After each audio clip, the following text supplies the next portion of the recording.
I know that you do lots of great services for the community, but one of the ones which we've recently funded you for has been the Meals on Wheels service, which I know is a really crucial service, particularly in this area of Swadlincote. It is extremely important, and it is a lifeline to so many people. We're the only place that's doing it. Yes, yeah. And we just cannot seem to get help, can we, Sheila? No. You're the first ones that have helped us. Yeah. We've got to employ 2 cooks, then we employ a kitchen assistant, and then 2 drivers. 2 drivers. And someone in the office as well. Because we've got a fantastic group of trustees. Yeah. But there's lots and lots of fundraising done by the trustees. So we've funded the schools project, which is getting out into schools across Derbyshire and tackling maybe the misconception that in 2017 acceptance is fully achieved and that young people possibly aren't facing problems with coming out and getting to grips with their identity. Yeah, a lot of people have seen the progress that we have made as a community in terms of awareness and visibility, and within the law, in terms of marriage equality and the Equality Act itself. However, societal attitudes haven't quite caught up yet. And we all know that growing up is quite tough, but when you add the fact that you may be LGBT plus into that, it can be incredibly challenging because you feel so isolated and so different. We are in such a privileged position that we get to see young people accessing our services and coming to us unsure and frightened, and being, for some of them, for 3 hours a week they get to be the person that they are. So obviously, being a charity, one of our biggest challenges is around funding, because we have such a need for various different projects. Our services have been in demand so much more the last few years, and we want to respond to that, and we want to do more innovative projects like this one. So we just continue to raise awareness and try and gain that acceptance that we all deserve as people. I just wanted to touch on the reasons why your organisation exists today. Okay, so I think it really started with the story of my own illness. About 10 years ago now, I was diagnosed with a long-term condition, and I realised that community can be quite powerful in helping you to heal. And it was through that I discovered a programme that focused on wellbeing and recovery. So I became a facilitator for that programme. So that I could help other people who were in similar situations, because I saw that all around me there were many other people who were in the same situation that I was in. Currently we're working with housing associations and organisations that are community based. So for example, with housing associations we're working with people who've recently become homeless. Obviously we're in a climate where funding is limited, and mental health, physical health conditions are on the increase. So we find ways to make it work. So that's why things like Foundation Derbyshire can help us with some of our core costs. So that can help us become a bit more creative to find funding in different ways. And it gives us sustainability as well, which is crucial for a small organisation like ours. Can you tell us a little bit about the background of the charity? So we started 15 years ago with a temporary winter night shelter in this building here in Derby, and we've now got about 500 units of supported housing, health projects and employability projects, and housing in 10 local authorities.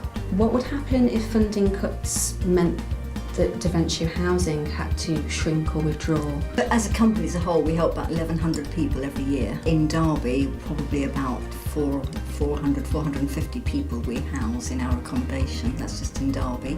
And we've got housing in Amber Valley and Erewash as well. So that would be an awful lot of people who'd be really struggling to find somewhere to live. What would you say is a positive about having a local funder that is there for the long haul? Oh, there's so many things really. Well, firstly, you understand the local situation, and it's good as well that we can build a relationship with you, so that's been really good. So, I can just pick up the phone and say, this is something that we've got in our mind, what do you think? And you'll say, oh, I think that fund might be interested in this. And that's the beauty of Derbyshire, isn't it? Yes. It's more than just a roof over someone's head. It's about empowering them for the future and making sure they can try and escape that cycle. It's about the whole person. Yeah. At the foundation, we were really saddened to hear that Spoda was no longer going to carry on. Could you perhaps share with me how you felt and what you felt made Spoda so special for the county? I think it was delivered by people who'd actually lived the experience of caring for somebody with an addiction. We were very person-centred and we didn't try and fit all clients into one model. We supported over 2,400 Derbyshire families, and obviously Foundation Derbyshire helped us to fund that. It also helped us to maintain the Grandparent King Carer project, where grandparents have to raise their grandchildren due to parental substance misuse. You've helped us maintain that, and throughout the years you've been amazing. So on behalf of all families and everybody involved with Spoda, thank you. Yeah, I would agree. Massive thank you, because my mum's the most important person in my life, and you know, without her I wouldn't be here today. So the fact that she got that support and the kindness and the love from everybody is massive, because it's horrible to say I pushed my mum to breaking point. And no mum should ever have to experience that, but thanks to Foundation, Derbyshire, Spoda, she survived it, and she saved my life, and Spoda saved my life. So. Lucy, you had quite an innovative approach to setting up a fund rather than a lump sum amount up front over a period of time. Can you just explain why you did that and why it was good for you? Well, I think it came as a time for us that was very beneficial, that we could put in a small amount every year over 10 years, and at the end of the 10 years we knew that we would have enough to actually make a difference with the amount of grants and the amount of money that we would have raised. The amount you've given out almost exceeds the original amount that you put in, so do you find that really heartening as well? Yeah, no, completely. We do, don't we, David? Really heartening, and actually you've just told us that, showed us the figures, and I don't think we were quite appreciative of how much more. In fact, it's practically doubled, hasn't it? There was no pressure on us that we could be involved, we shouldn't be involved. We could make exactly the grants that we wanted to whoever we wanted.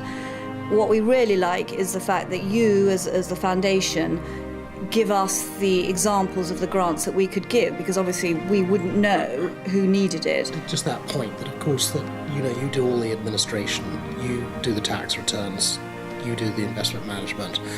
All that's done centrally, and we don't have to worry about that, and we don't have time to do it anyway, so that's very important. It's just been something that's been incredibly easy. As David says, there's been no pressure on us at all to how much we give, over how long, what we want to have to do with our fund or not to do with our fund. I mean, it really is such a personal thing. So that's anybody who really feels that they want to give to Derbyshire, which is what we wanted to do. So much is being done in our community. So many people who have the generosity of spirit to give freely and willingly of their time, money, or both to provide vital services and support the vulnerable, or simply to make Derbyshire a nicer place to live. But there is still so much more to do.